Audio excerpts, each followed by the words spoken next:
Hey there. Today I want to take a zoom out, take a look at the outer planets, where we're at in our bigger evolutionary process, what's unfolding in the world around us, and maybe a little bit of how to think about it and how to support yourself during these interesting times we live in.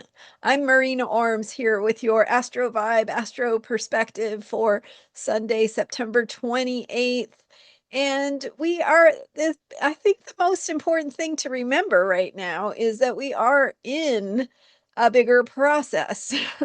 Things are unfolding and evolving just in the way that they do. And one of the hardest things about being in the middle of an evolutionary process is that you don't know how it's going to end. But one of the most magical and wonderful things about being in an evolutionary process is that you get to participate. So you get to be part of making the history that is being made right now. And when we can look back years down the road and have more of that perspective, more of that sense of, what the whole story maybe was, or at least a bigger picture of what that story is, we'll be able to look back and see that, and how that story gets told is going to have more data than we have right now, because right now we don't know what happens tomorrow and next month and next month and next month. So, but the good part, of course, is that we are here. We are actively in the story we are living. And that means we get to make choices. And we talk a lot about that here, self-care, but also how you can show up as a force for good and healing in the world around you. So, looking at the outer planets, we have Pluto, furthest outermost planet in our solar system, that is in now Aquarius, and we're getting used to, right? We're starting to get used to that energy, that vibe of having Pluto in Aquarius. I don't know if we really have gotten used to it yet, but we're starting to see, oh, okay, things are going to be different going forward, and we're maybe still figuring out what that looks like exactly. But the energy of Pluto in Aquarius is really about how we come together as groups to make a positive difference toward a vision for the future. So Aquarius is future focused. It is the sign of rebellion, of revolution, because it has that vision of change, right? So with Aquarius, we can see what could be better, and we can see how it could be different and how much better it would be if and that means we can see where things are wrong, what it is we are rebelling against, what it is we don't want to see continue into the future. So we've got that energy of Pluto in Aquarius, and Pluto, all of the outer planets, including Saturn. So Pluto, Neptune, Uranus, and Saturn are all retrograde right now. So that means that we are doing an inner, the work is inward, and the spiritual work, the soul work in particular, is what we are doing on that inner level, or the inside job, if you will. And we have Pluto will be stationing direct on October 13th. So with that shift, so in other words, we have at least a couple more weeks of these retrograde planets and outer planets. And the other thing about planets being retrograde is that they are reviewing territory where we have already been. So there's not a whole lot that gets introduced in terms of new ideas, moving things forward, significant change that changes the trajectory of something that is in motion. Instead, retrograde planets mean that we need to do a review process, a reflection process. We need to understand more deeply the energies that are present, the situations, circumstances, and issues that we are dealing with. We need to deepen into them and understand them more fully. So, what we have unfolding in the world around us is maybe a little bit more escalation of what we have, what's been unfolding uh, over the last few months. And I don't know if escalation is the right word, but certainly a continuation of some of the themes we already know are there. And so as that continues, how can we respond? We have the opportunity to deepen our understanding of the dynamics that are happening. And that means learning more about what's going on in the world around us, reading books, reading, longer articles that are more educational and informational than they are reactive. When you get on social media and you have those short headlines and short posts that are designed to make you react emotionally, it's harder to have that deeper understanding. So, this is a good time to deepen your understanding, to seek out those deeper stories and sources of information that do a little bit more analysis, have a little bit more complexity, and have different perspectives and layers to them, because that is truth really has those different layers of complexity, right? And so when we're talking about the truth, when you have a simple answer, it's probably not the whole truth, right? It's probably a simplification of or somebody's view or the view that somebody wants you to hear. Right? So there's a lot of manipulative ways of receiving information based on, whose interest it serves, what they want you to know, how they want you to feel even.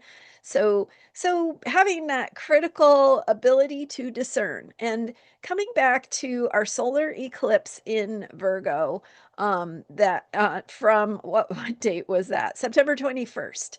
So just about a week ago. And that solar eclipse in Virgo is reminding us to be discerning, to notice what is serving our needs, our desires, our wishes, our visions for the future, and what is not. So, what we're going to end up taking with us because it serves us, and what we need to leave behind because it's not helping, right? So, whether that's beliefs, people in your life who aren't being helpful to your, the greater good. Um, I don't know, right? Anything in your life that it isn't needed in the ways that you are changing and who you are becoming. So we talked about that around the eclipse, and I had several videos about the different dynamics at play with this eclipse. So, of course, those dynamics are continuing to unfold and will for this whole moon cycle, as well as um, on beyond that, because it's an eclipse and they have influence that is lasts months into the future, if not years. So, okay, so we've got these retrograde planets. We're doing this deeper work. There is an invitation and a need to explore, to learn, to deepen our understanding, to process. Remember, because this is inside, happening inside, it could be helpful to uh, do your own processing, whether that's journaling or just spending some quiet time, or spending time kind of sitting with your understanding of things and seeing how they percolate. But it could also be important to have good conversations, to think things through, to talk things through with someone you trust, to share ideas, to get those outside perspectives that might inform your thinking. and help you process. So anything you can do that helps you process your thinking will be good. And also deepening into your own education and, whatever topics are interesting to you, just, where can you learn more? Where can you dive deeper? Where can you spend quality time that helps you understand something more rather than just reacting emotionally because you see a headline? So, okay, so there's that. And then as we've been talking about here, this double sextile waxing trine formation between Pluto and Neptune and Uranus is bringing in a powerful support for our choices. So that means we have to choose wisely because whatever we choose is going to get accelerated. So the negative thinking, the ways of engaging that are not in our best interests, those can be supported and accelerated, as well as our positive choices, our positive reframes. So when you find yourself experiencing some fear or doubt or confusion, just ask yourself, how can I turn this into something positive? How can I remind myself that this is just, how I feel right now, this moment? The next moment, things might be different, or I might get some new information, or I might see things from a different perspective. And maybe that involves talking to a friend and having support for, looking for those positive ways of thinking about things. There are, by the way, so many things that are good happening in the world. So, you can Google good, positive things that are happening in the world, and or whatever your topic of choice is, right? And just remind yourself of all the good things that are happening. Watch a feel good movie. I don't know, but um, remind yourself that there is good in the world, because remember, it gets accelerated when you focus on it. So focusing on the things you care about, the positive outcomes you want to see, where you see people engaging and trying to make a positive difference and working toward something, even if it's not perfect, even if they're might feel like they're fighting an uphill battle or you're fighting an uphill battle. Remember that that's just the way it feels right now. At some point, this could feel like a downhill battle. What about that? So, so focusing your intentions, your positive thinking, reframing any fears or negative thoughts into a positive framing, and doing that on purpose. Right. So when you notice yourself having challenging thoughts or being have feelings that are difficult, ask yourself, what do I need? How can I shift this? And sometimes it's just a matter of taking a pause. And you might be able to, recognize, oh, I'm really tired. I just need some rest. Or, let me finish my day, go to sleep, try again tomorrow. Sometimes that's a really positive way of reframing things. It can let you off the hook. Maybe you'll notice you're hungry. Maybe you'll notice you're worried about something that you actually can do something about that you are avoiding. Like, I don't know, a phone call, something on your list. Maybe you could just go do that thing and you would feel better.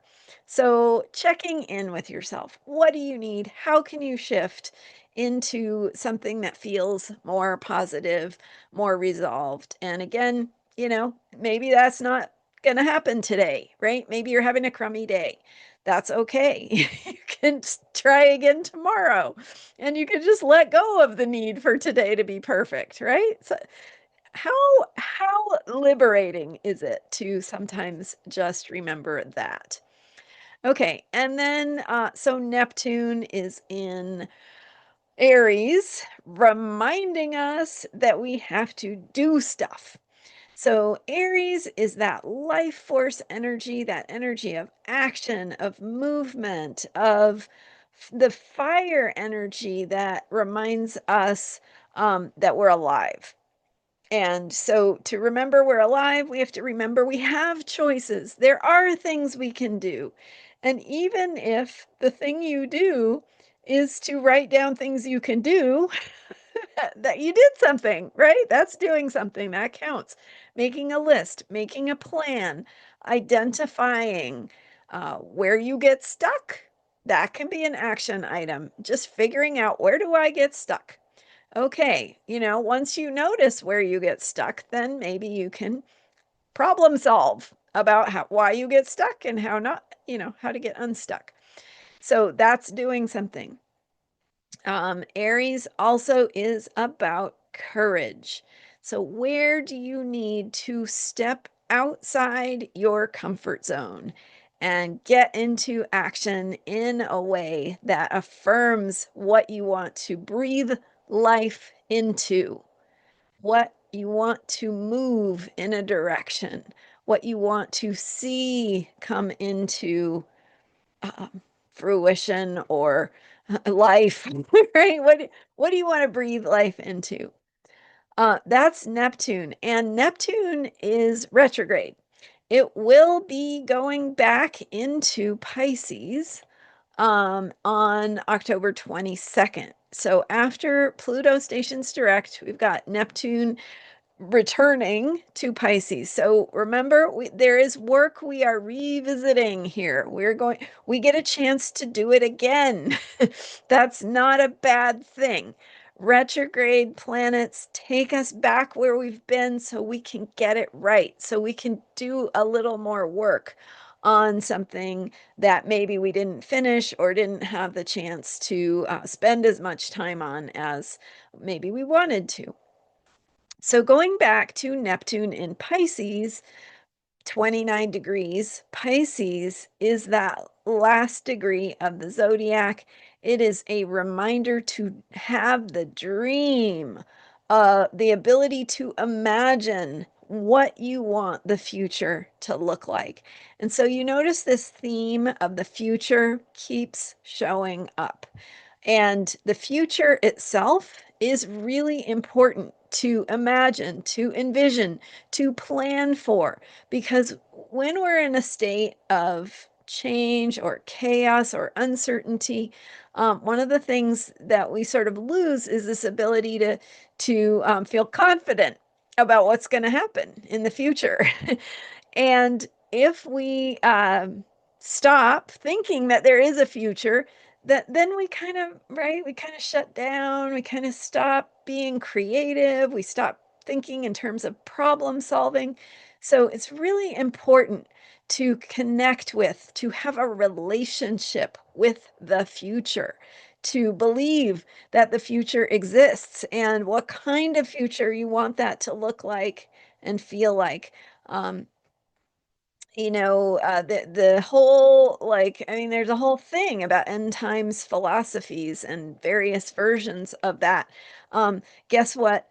They disconnect you from the future, right? So you, as a human being, as a conscious being, get to imagine that future and get to plan for and create that future. So focusing on the future, your dream for the future, your visions for the future, it doesn't mean that you have to 100% see that exact future manifest. But what it does is it helps you to engage in your life in a way that is problem solving, is creative, is believing in yourself and your fellow human beings, believing in what you can create together and believing in the value of doing that work together, right? Even if there was no future, how much different is it to work together with your fellow human beings to try to create it than to just give up, right? To just say, it's not even worth it because nothing good can happen. Even if in all possible scenarios there was no future, which, that's its own thing. But even if there was no future, I would rather spend my time working together with people who care towards something that matters to me and do my best to create that space of joy and connection and creativity together in the time I had left. And I actually believe that when we do that work, we actually are creating the future and we get to have that too. So, in lots of ways, I've practiced this in my 30 years of doing this work is imagining the future, stepping into possibility, and then seeing a future that absolutely opens my heart, see that show up and see that manifest. And it's happened over and over and over for me, for my clients. It's just a fabulous process. So, thinking about the future, working toward the future, putting your positive efforts, and, again, some of that effort might look like just learning more, educating yourself, understanding, deepening your understanding, processing your thinking and how it affects you and your beliefs, and coming in touch with that and what that is for you. Finally, we have Uranus in Gemini, and Uranus will is retrograde and will return to Taurus, and that is on November 7th. So coming up this fall, we will be having that going back experience. I mean, the planets are already retrograde, but we're going to go back to these signs that we came from so we can go back and get some more of the work done that we didn't finish with the planets in those signs. So in the case of Uranus in Taurus, it is updating our sense of reality, of what is normal, of how we live on the earth in our bodies, and how we do that in new and different ways. Uranus, a new normal. Taurus, Taurus is about what is normal, what we can count on, what is dependable, what is reality. And Uranus brings shakeup to that. So we've had shakeups. we've had one sense of what is normal go out the window after another, but we can focus on what is good for us, as we imagine new possibilities and new realities, and what are the things we want to take with us into a new reality versus what what do we not need anymore, right? And so we're having to let go of some things. So creating a new normal means being clear about the parts of what what it is we want, right? What are the gifts? What are the deeper places of what we value? And that could be your, people in your life, relationships. It could be a sense of connection, a sense of joy, creativity, and purpose. So creating new ways of going about your life that are based in change, but choosing the kind of change you want to see. So what would that look like? So that would look like maybe having your routines center around something that is becoming more valuable in your life. Your day-to-day routines, your job, your living space, your environment, and so how you are making choices about how to set that up in a way that serves who you are becoming. So there's some food for thought there. But again, this outer planet double sextile formation, we have Saturn in Pisces, and we'll be having its conjunction with Neptune next year, 2026. And so in the meantime, we have this this wind to blow us where it is we want to go. And when we are choosing that on purpose, we have support For that, we are stepping into the future. There is no going back. Aquarius is about how we want, what do we want the revolution to look like? What does freedom look like? How do we break free of the constraints of the past and think about and work toward the future we really want? Because it is changing. And so there's a lot that we can ask for as we move toward the future and say, this is what I want, what matters to me, what I want it to look like, and focusing on whatever feels important to you. There's a great opportunity to have support and have the right synchronistic opportunities just appear, right? So how I don't know how that person showed up in my life at that time, but it was exactly what I needed, like that kind of thing. So focusing your intentions, focusing what's important to you and meaningful to you. And that is how we can do the work, the evolutionary work that these outer planets are uh, making available to us to say, there is change happening. Are you going to ask for what you really want? So that those are my thoughts today as we go through this eclipse moon cycle, and we are almost, as of this video, almost at first quarter of that moon cycle when once the moon goes into Capricorn, and then it will be squaring the sun in Libra. So continuing this work and thinking about what brings meaning to your life, what you care about, and how that impacts um, your choices as this bigger evolutionary process unfolds in the world around you, and how that shows up in your personal sphere, your personal life, in terms of what you are invited to step up into and how you can help to shape the world, be the way you want it to be. All right, thanks for being here. I'm Marina Orms. You can book a reading with me at astrologyheals.com. One of the things I do with clients, like I was saying, is we work on how to achieve those outcomes that are so important to you, whether that is dealing with something that's challenging in your life, or creating something that is a big goal or intention for you, and working with the energy of your chart to create that and align yourself with the natural process that your own soul is naturally aligned with. Thank you again for being here and for subscribing. Again, readings at astrologyheals.com, and I will see you next time. Bye for now.